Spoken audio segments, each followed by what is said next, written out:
Hello everybody. I wanted to share something that I've learned about our aura in terms of trauma, or when we've had accidents, or maybe had an operation and maybe came out of our body. People have come out of their body and then they're looking down. This is an actual phenomenon that actually happens, but energetically it's very interesting because of the way we actually operate. Therefore, when we have something traumatic happen to us, and this can be abuse as well, abuse or car accident, operation, we get scared, we're frightened, something really a war situation, anything where we are going to be traumatized and the soul's going to be traumatized, we automatically jump energetically out of our aura. We actually jump out. I've actually seen pictures of people when they've jumped out and they're actually watching what's happened. For example, perhaps I saw a picture of a young man who'd coming through to me and explaining to his parents what happened with the suicide and how he got out of his body because he basically killed himself. He hung himself, and then he was standing there outside. I could see him standing out there as a soul body, and he couldn't get back in. Why I'm talking about this to you is because sometimes we don't get back in properly.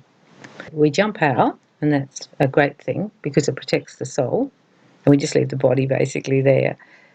And then if we're coming back in, we come back in. However, if we don't come back in properly, we can be like misaligned. Instead of coming in properly, one on top of the other, and it all being smooth that you've come in properly, you come in, and that's saying he's beside himself is actually true energetically. You come in, but you're not actually sitting right in the aura. It's not aligned.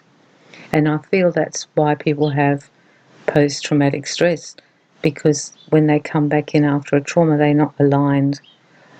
This is kind of a really different way of talking or looking at things, but I know that you can understand it because you're listening to these podcasts and you're an intuitive, so you understand this. Therefore, we can do a meditation, we can do a healing on ourselves, and we can also do a healing on other people where we ask that our energies be aligned and that the energy gets put back in the aura correctly. I believe this is quite possible. I've actually done the work where I stood there and actually was aligning the energy back in. I was almost like feeding the energy back into the aura and placing it in the right places. It all makes sense why we don't feel like ourselves afterwards, because our energy isn't the same as it used to be. It's not sitting properly in the energy field. I've actually seen it overlapping. The person's on the left side, maybe there's another template of energy of them, but it's outside of their actual energy field. So it's just sitting there and it's not sitting right. So you do a thing where you actually pull the energy back and you put it back in its place. One time I was working on someone who had leukemia, and I was at his head and I had my hands there and I did the work, and I actually saw with my psychic eyes that his actual body went curved like a banana, looked like a banana. It wasn't like straight on the table, it was curved. And I was like, wow, that looks weird. And afterwards I spoke to him and I said to him, did you feel anything? He said, yes, my whole body seemed to push out and it was curved energetically. I said, yeah, I saw that as well. And then we both realised that the soul body had been moved out. They'd taken his soul energy out. I worked on him, they worked on him, because they didn't want it damaged. And that's also why we jump out, because we don't want the soul to be damaged. If you go through abuse, you will be taken out, you will jump out. As soon as you realise it's happening, you jump out. That's why you have no memory, and that's why you can't remember anything, because you're not in that body, but your body very much remembers, and that's the stuff we need to look at when we're healing as well. We jump out, and then we jump back in. So when we're misaligned energetically, it will feel really, really odd. I encourage you, if you've had any trauma, any severe stresses in your life where you felt that you didn't cope and you now had something really stressful and you're not yourself, to do a meditation and align all the layers. So you do a meditation and you see your energy, and then you put your energy back in your body properly. You can also ask your guides to do that. If you know of a good energy worker, someone even who does Reiki would be good. Ask them to focus on putting the energy and aligning it back in the right place. So you're overlapping perfectly one on top of the other. These things that happen in our life we can't do much about. Life is like this, but we can actually try and mend the aura afterwards.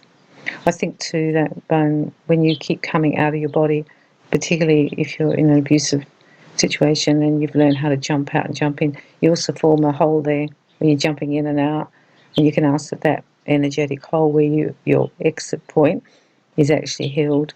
There's many things we can do as long as we know what we're doing to fix ourselves. I found this a really healing piece of information to know about, particularly in the work that I do. And it all made some perfect sense to me why people couldn't move on, because they couldn't step forward as they were before, because they weren't the same. They were misaligned energetically. People won't talk about this, but they will feel it. They will feel that they're different. They know that it was a life-changing event. And anything that's loss, or if you've watched someone die a terrible death, you can actually have this where afterwards you're not the same. I think grief actually is a little bit like this. It's so traumatic for you to lose somebody that you don't come back into your body after the trauma, or you sort of like trying to get away from it energetically, and then you don't come back in afterwards. Do the meditation, ask for the healing, do healing on yourself, ask that if you're not aligned, that your energy is aligned again, and you might start to feel just like you used to feel. I think it's easier to feel happy too. When you're not aligned, you don't feel happy. You always feel out of sorts. You don't feel right. You can't put your finger on it. And I think this is what it is, that you're beside yourself energetically. I actually saw that. I could see them beside themselves. They hadn't got back in their body properly.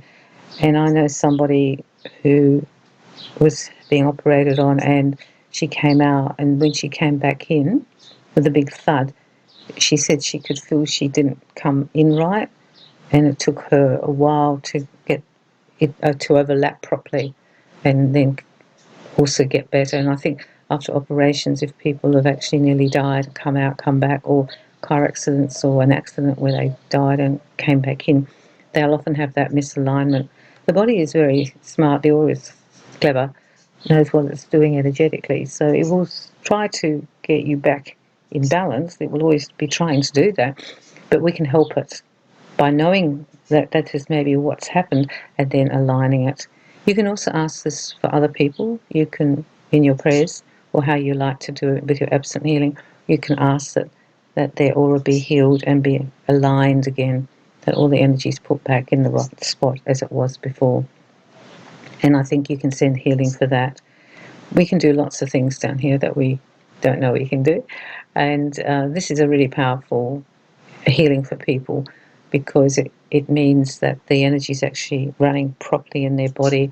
It's not a bit out of the aura and a bit in the aura. You can now understand it. You can do some work on yourself. You can understand why you might have felt out of sorts, beside yourself. And now you can align that, realign your aura, or get someone to help you do that. I'm sending you lots of love and lots of light.